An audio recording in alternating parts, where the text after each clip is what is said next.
नमस्ते प्रणाम। हर हर महादेव। हमारे एगो गाना छूटल बा एसीआर मेलोडी पर, काहे तू हमके भुला गइलू। बात ह कि एगो लइका एगो लड़की से प्यार करता और वो लड़किया छोड़ के जाए लगतिया, तो लइकवा कहता उनका से का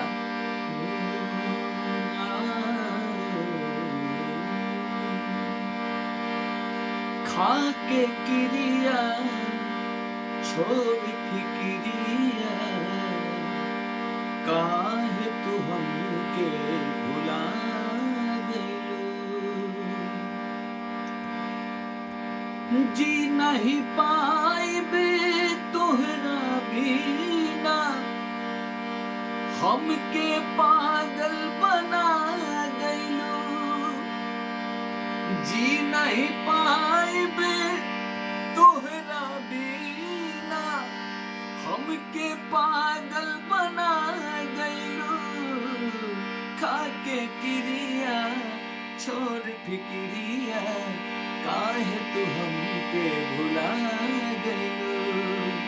खाके क्रिया छोड़ फिक्रिया, काहे तू हमके भुला गइलू। अंतरा बा कहत लइका बा कि जाता रूत जाए करे जा, फिर नहीं तू अइहा हो। हमरा चिता पर अपने हाथे अगिया के तू लगइहा हो। नेहिया के बगिया जहिया रानी, अपने हाथे जरा जइबू। खाके क्रिया छोड़ फिक्रिया, काहे तू हमके भुला गइलू।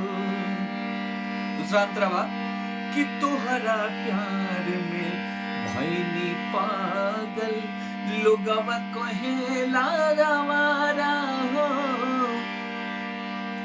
तू हमारा मोरे खातिर भखले बारू भारा हो।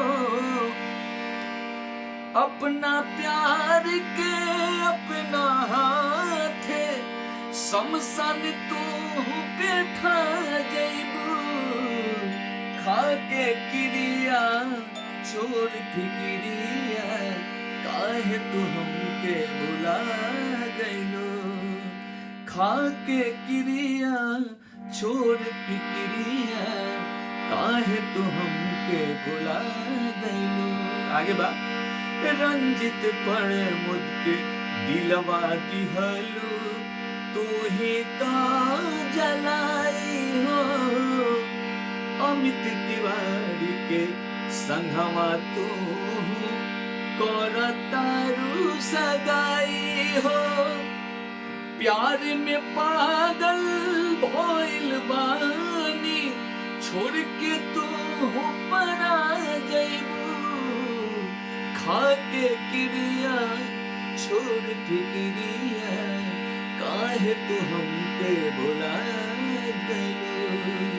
खाके क्रिया छोड़ फिक्रिया, काहे तू हमके भुला